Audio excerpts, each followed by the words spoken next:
Muchas gracias a todos, buenas noches a todos y gracias por este privilegio que se renueva en esta noche de poder seguir con el tema propuesto desde anoche, que es la santidad.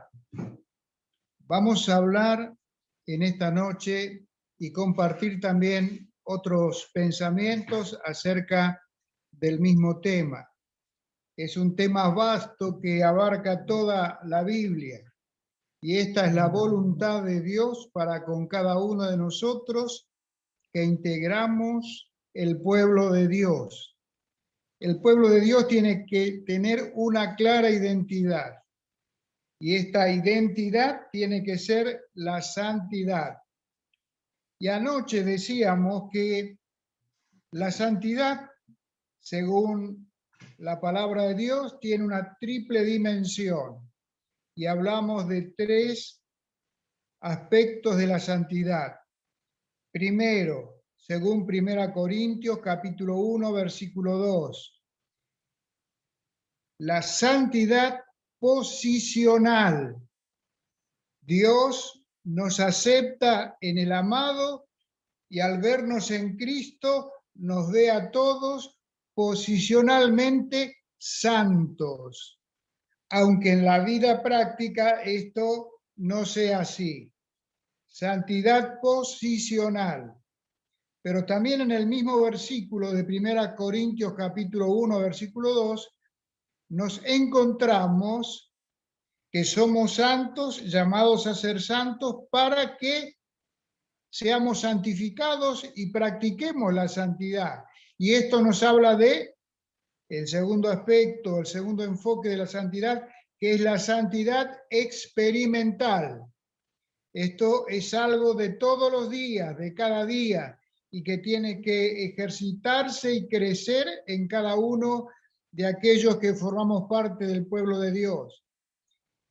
Y el tercer aspecto de la santidad es la consumatoria, o sea, cuando se complete la santidad y seamos perfectos en santidad.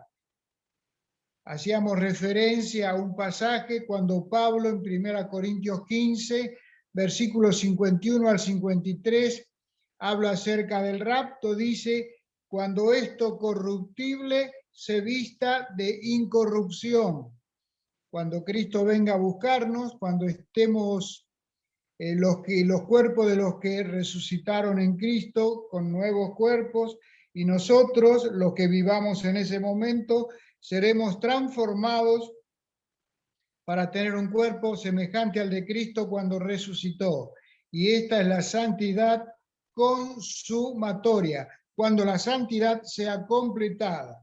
Entonces decimos, santidad posicional, santidad experimental y santidad consumatoria, completa, cuando esto se logre totalmente.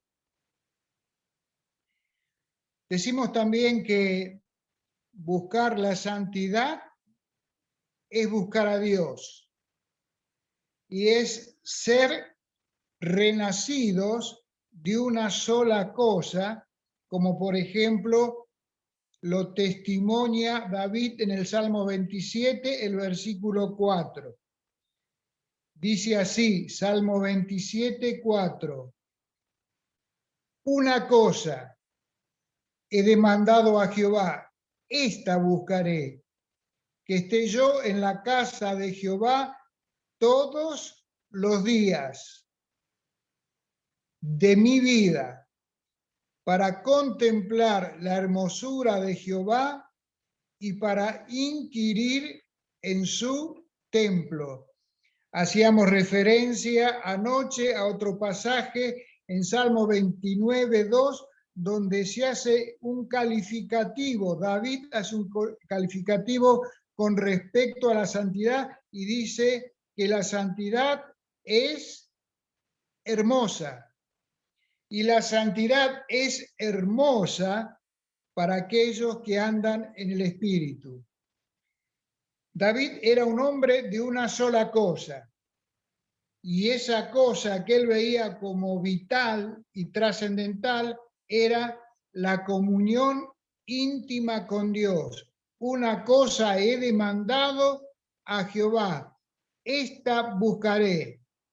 Y si esta cosa es la máxima prioridad en tu vida y en mi vida, es evidente que estamos transitando dentro de la santidad experimental y vamos creciendo en la contemplación del Señor, y esa contemplación y comunión con el Señor tiene un poder asimilativo, transformativo, haciéndonos cada día más parecidos a nuestro Señor Jesucristo. ¿Recuerdan ustedes ese pasaje en Lucas capítulo 10, donde nos encontramos con el Señor Jesucristo visitando a Marta y María y lo invitan a participar de una cena? Y esto es unos versículos que ocupan en Lucas capítulo 10, desde versículo 38 al 42. Marta estaba esforzada y trabajando mucho para atender y recibir bien al Señor. María estaba a los pies del Señor Jesucristo. Esta actitud de su hermana María medio que la incomoda a Marta y medio como que lo reta al Señor, de que estaba permitiendo que ella esté allí a los pies sin colaborar en las tareas de la casa.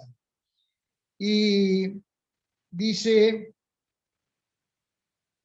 versículo 40 de Lucas 10, pero Marta se preocupaba con muchos quehaceres y acercándose dijo, Señor, ¿no te da cuidado que mi hermana me deje servir sola? Dile pues que me ayude. Medio como que le está reprochando al Señor por esa actitud condescendiente para con María. Ahora miren lo que le dice el Señor Jesús. Respondiendo Jesús le dijo, Marta, Marta, afanada y turbada estás con muchas cosas. Pero miren lo que dice acá el Señor. Es importante que subrayemos esta primer frase del versículo 42. Pero solo, escucha bien, pero solo una cosa es necesaria. Y tenemos que decir claramente esto, que el servicio no es una necesidad. El servicio es una consecuencia de esto. La cosa que debemos perseguir cada uno es buscar diariamente y permanentemente la comunión íntima con nuestro Señor. Y el servicio a nuestro Señor tiene que ser la consecuencia de esta relación. Por eso subrayamos y decimos, buscar la santidad es buscar a Dios, es ser hijos de Dios de una sola cosa. Si deseamos permanecer en santidad experimental, jamás debemos descuidar las pequeñas cosas. Esas cosas pequeñas que a veces no le damos importancia y que nos las permitimos en nuestro corazón o en nuestra intimidad. Son pequeñeces. Pero el apóstol Pablo, escribiendo a los Gálatas, dice así en versículo 5 y 6. Dice un poco, 8 y 9, perdón. Un poco de levadura leuda toda la masa. No dice que se necesita mucha levadura para leudar la masa, sino que dice un poco, un poquito nada más, no mucho, de levadura leuda toda la masa. El pecado es esa levadura. Y cuando dejamos un poquito de pecado en nuestra vida y nos lo permitimos, eso no va a quedar siendo poquito, se va a agrandar, se va a multiplicar y va a arruinar nuestra vida de santidad. Va a hacer que se corte la comunión con nuestro Señor. No podemos permitir la levadura y luego participar de la comunión con el Señor como si no pasara nada. Y sabemos que está pasando porque esas pequeñas cosas serán pequeñas de acuerdo a nuestro concepto, pero son importantes que no las practiquemos ni las hagamos porque Dios nos dice que no. Ahora, quisiera hacer referencia a algo que conversé con un hermano cristiano evangélico, según su testimonio, charlando acerca de la salvación. Y yo le dije, nosotros creemos que la salvación no se pierde, que no hemos hecho nada para ganarla y nosotros no la podemos perder, porque nuestra salvación depende de nuestro Señor Jesucristo. Él nos ha dado la seguridad en su palabra que la salvación eterna no depende de nosotros, sino depende de Él. Porque la salvación es por gracia. Y me dice este hermano, qué fácil que la hacen ustedes. Pecá, seguí pecando, total, la salvación no la perdés. Y pareciera que esta forma de pensar es que Dios da como una cierta licencia para pecar. Y esto se muestra así si nosotros enseñamos que la salvación no se pierde. Nosotros tenemos que perseverar hasta el final para no perder la salvación, me dice este hermano. Digo, no, no es así. No es así. Pero entonces, ¿qué pasa? Usted peca, vive a su manera, hace lo que quiere, total es salvo y la salvación no la pierde. No tiene ningún problema. No, pero usted conoce una parte de la historia, le falta otra. Miren, quiero compartirle, y esto compartía con este hermano, en Proverbios, libro de Proverbios,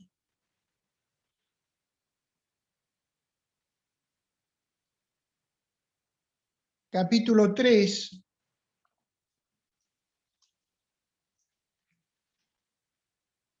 versículos 11 y 12.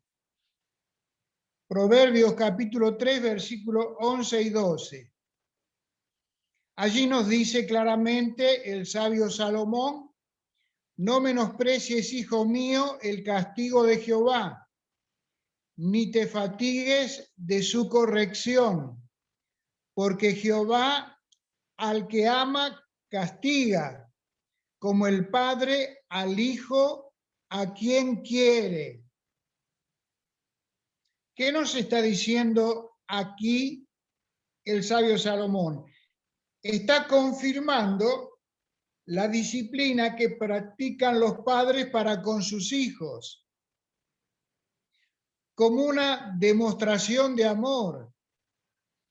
No es el padre que ama cuando ve que su hijo está pecando y él mira para otro lado y no lo amonesta, ni le dice nada, ni lo disciplina. No lo está amando, porque está permitiendo cosas que con el tiempo le van a hacer mucho daño en su personalidad, en su carácter.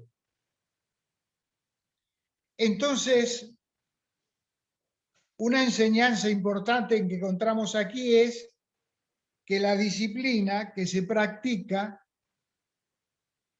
es parte del amor que se le da a nuestros hijos.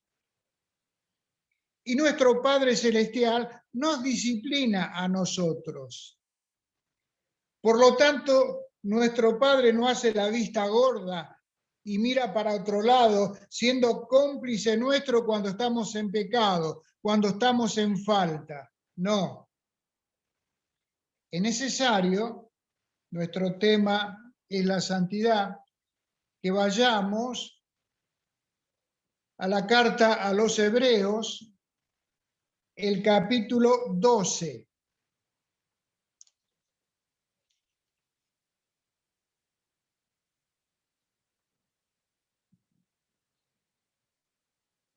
Hebreos capítulo 12, versículo 5, dice así: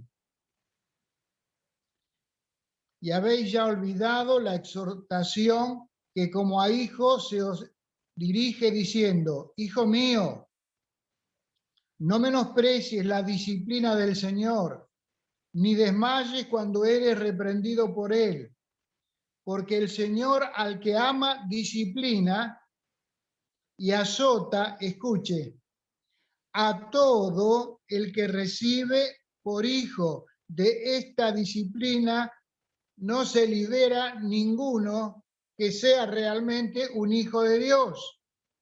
Por lo tanto, nuestro Dios no es permisivo con nuestros pecados. Y no es total como no perder la salvación, viví como quieras. Es que si yo vivo como quieras, me voy a encontrar con un padre que me va a disciplinar, con un padre que me va a exhortar, con un padre que va a castigarme. Y dice, versículo 7 de Hebreos 12, si soportáis la disciplina, Dios os trata como a hijos. Dios no disciplina a otros que no sean sus hijos, que tengan esta relación real con Él. Porque, ¿qué hijo es aquel a quien el Padre no disciplina? Pero ¿qué pasa si se os deja sin disciplina? Pero si se os deja sin disciplina, de la cual todos han sido participantes, entonces sois bastardo y no hijos. Vamos al versículo 10.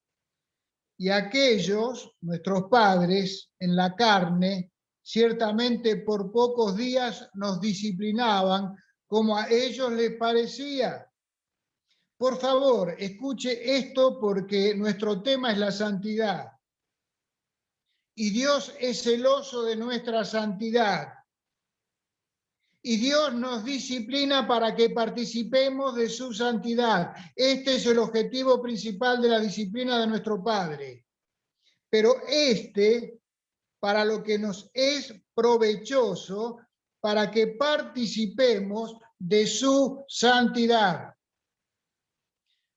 Dios jamás será indiferente con nuestra indiferencia sobre lo que Él nos exige a cada uno de aquellos que somos sus hijos. El fruto es lo que nos identifica como santos discípulos de Jesucristo y glorifica a nuestro Dios. Dios no nos dice en su palabra, y el Señor nos dice, por sus dones los conoceréis, sino por sus frutos los conoceréis. Y el fruto principal de la obra del Espíritu en los hijos de Dios es la santidad. Y habíamos compartido anoche una vida llena del Espíritu, es una vida llena de Cristo.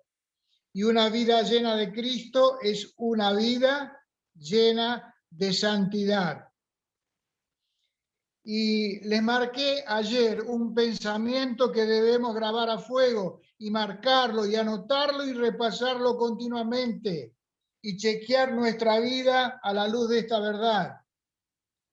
En la medida que crece la vida de Cristo en nosotros, nuestro nivel de santidad crecerá en forma proporcional.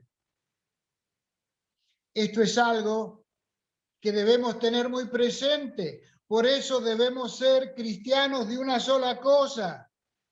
Una cosa he buscado, En esto perseveraré, que esté yo en la casa de Jehová todos los días. ¿Para qué? Para contemplar, para experimentar la comunión íntima con Él. Marta, una cosa es necesaria: la comunión íntima, el estar a los pies del Señor Jesucristo para estar con Él y para recibir sus instrucciones, para escuchar su palabra. Luego vendrá el servicio como consecuencia, pero en su lugar. Pero la máxima prioridad es la santidad. Ahora, no confundamos santidad con santulonería. La santulonería nos transforma en simuladores, nos convierte en condenables religiosos. Si yo les marco un pasaje en el Nuevo Testamento, ustedes seguramente, muchos de ustedes, sabrán qué historia se encuentra relatada en ese pasaje. Si yo les digo a ustedes Hechos capítulo 5, versículo 1 a 11, allí encontramos el relato de Ananías y Zafira. Solo procuraban aparentar una espiritual que era ficticia. Cómplices el matrimonio para no cumplir lo prometido. Dijeron una cosa e hicieron otra. Dios ve lo que nadie ve. No tuvieron temor de mentirle a Dios. Por eso, qué importante es que nosotros tengamos esto en nuestra mente. ¿Cuál fue la reacción de parte de Dios con respecto a este matrimonio? Su disciplina. Pero su disciplina llegó a un límite que a nosotros nos choca, y es que a los dos les quitó la vida. Y esto es una evidencia de que realmente eran hijos de Dios. No eran falsos convertidos. Habían recibido al Señor, pero se apartaron del camino de santidad. La santidad experimental se sostiene y crece al mantener una expectativa diaria sobre el inminente rapto. Es realmente importante que nosotros tengamos esto presente. Una cosa es creer en la venida del Señor. Hoy se cantó mucho acerca de esto. Se ve que hay hermanos que realmente están pensando en el retorno de nuestro Señor Jesucristo. Por eso piden himnos acordes a esta realidad. Pero qué importante es ir más adelante. No solamente creer que Cristo va a venir pronto. Una cosa es pensar que Cristo está cerca, muy cerca en su venida, y otra cosa muy distinta es vivir cada día esperándole.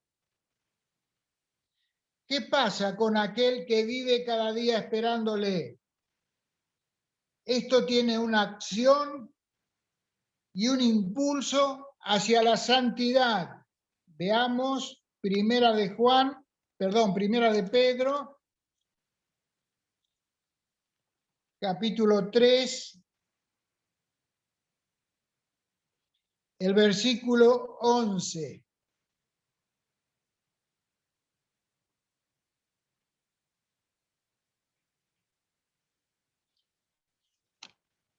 Perdón. Segunda de Pedro, capítulo 3, versículo 11. Pasamos a la carta siguiente. Segunda de Pedro, capítulo 3, el versículo 11. Viene hablando y tocando el tema el apóstol Pedro con respecto a la segunda venida y los diferentes acontecimientos. Y dice así: puesto que todas estas cosas han de ser deshechas, ¿cómo no debemos o cómo no debéis vosotros andar, escuche, en santa y piadosa manera de vivir? ¿Qué significa? Que si nosotros estamos esperando al Señor en la práctica, estaremos en la práctica mostrando una santidad experimental, porque estaremos preparados. Si nuestra mente en ese día está, el Señor ya viene, puede ser hoy, entonces significa que estamos esperándole. ¿Quién de nosotros nos movilizamos al lugar de reunión o donde estamos pensando que a lo mejor en medio de esta reunión a través del Zoom estamos nosotros realizando la reunión y puede venir el Señor a arrebatarnos? ¿Se dan cuenta que una cosa es creer que va a venir pronto y otra cosa es vivir esperándole? Y si esto es real y vivimos esperándole, ¿qué se activará? Habrá en nosotros una santa y piadosa manera de vivir. La doctrina de la segunda venida de Dios, de Cristo, es el gran incentivo para que nosotros estemos preparados para el encuentro con nuestro Señor. Quisiera en estos minutos finales leerles una historia que se encuentra en el primer libro de Reyes, capítulo 14,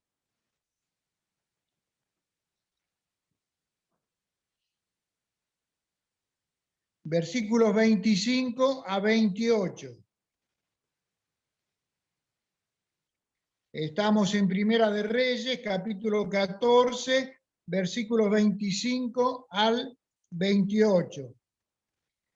Al quinto año del rey Roboam, subió Sisac, rey de Egipto, contra Jerusalén y tomó los tesoros de la casa de Jehová y los tesoros de la casa real y los saqueó todo.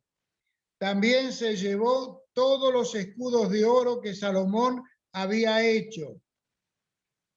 Y en lugar de ellos hizo el rey Roboam escudos de bronce y los dio a los capitanes de la guardia, quienes custodiaban la puerta de la casa real. Y cuando el rey entraba en la casa de Jehová, los de la guardia los llevaban y los ponían en la cámara de los de la guardia. Sisac, rey de Egipto, al quinto año del rey Roboam, leímos en el versículo 26, y lo saqueó todo. Y agrega, y se llevó todos los escudos de oro que Salomón había hecho. Pero sucedió algo. A ninguno se le ocurrió recuperar lo que se habían robado, sino que reemplazaron los escudos de oro por otros de bronce, es decir, una pobre imitación. Pensaron que todo seguía igual, con escudos de inferior calidad. A ninguno se le ocurrió recuperar lo auténtico, lo original. Y hermano querido, pensemos en esto. Si el enemigo te arrebató con tu consentimiento el oro de tu santidad, no te conformes con una pobre imitación. no vivas un cristianismo devaluado. Guardaban los escudos truchos como si fueran los verdaderos. Y a veces en algunos lugares y en algunas vidas puede pasar algo semejante. Por favor, mi hermano, mi hermana, huyamos del conformismo. El bronce es símbolo de juicio y el oro refleja la gloria de Dios. ¿Qué es lo que Dios quiere de mi vida? Un verdadero santo experimentalmente hablando, que pueda ser cada día perfeccionado en santidad, como dice la palabra.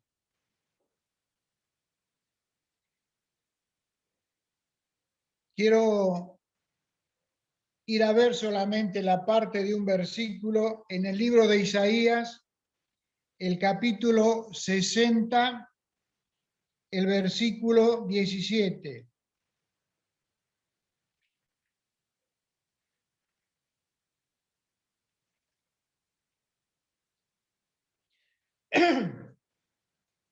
Está hablando el profeta acerca de la futura restauración de su pueblo Israel, de cómo Dios iba a obrar con poder en medio de su pueblo para sacarlos de esa situación decadente en la que habían caído.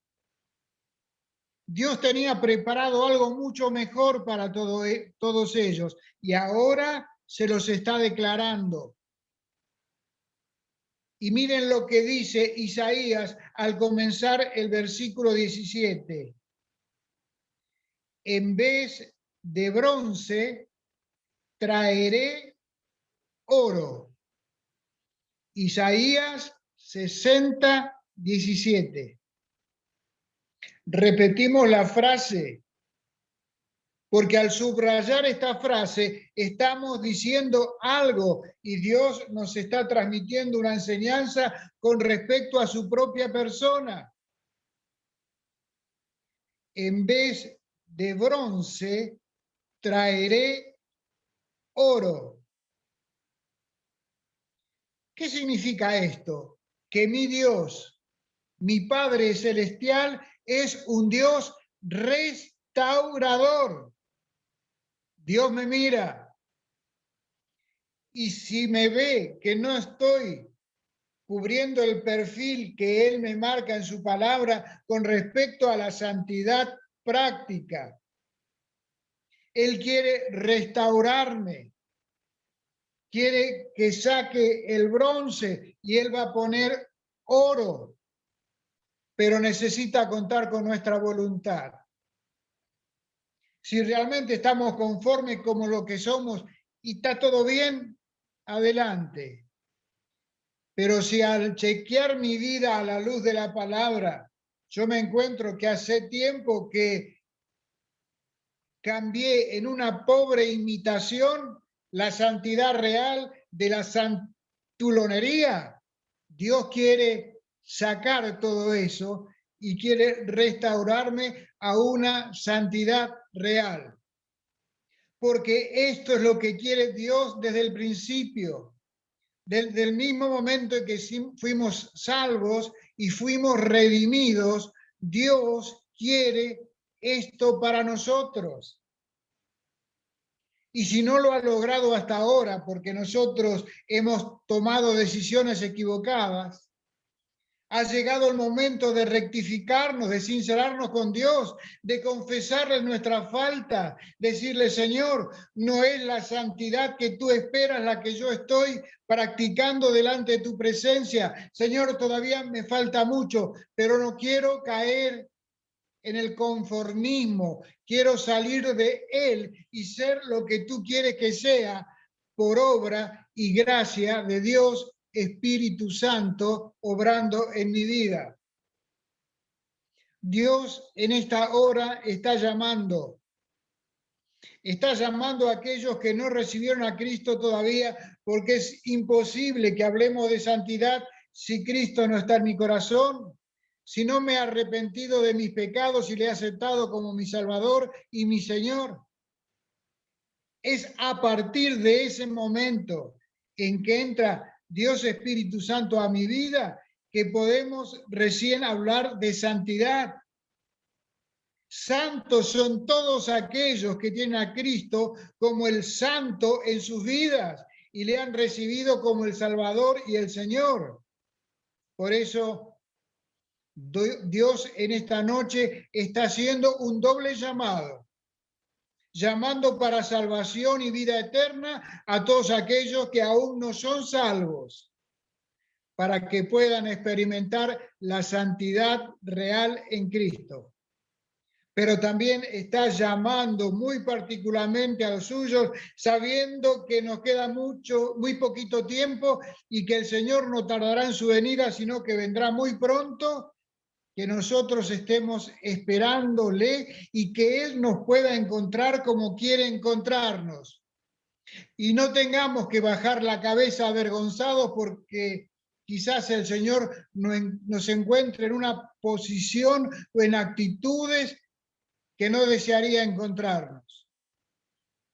Si creemos que el Señor viene pronto, es necesario que pronto todos estemos en armonía con el cielo, que nuestra comunión con el Señor sea perfeccionada, para que también sea perfeccionada nuestra vida de santidad práctica, para que de esta forma estemos agradando al Señor y glorificándole a través de nuestras vidas, de nuestros matrimonios, de nuestras familias y de nuestras congregaciones a las cuales pertenecemos. Que Dios bendiga su palabra.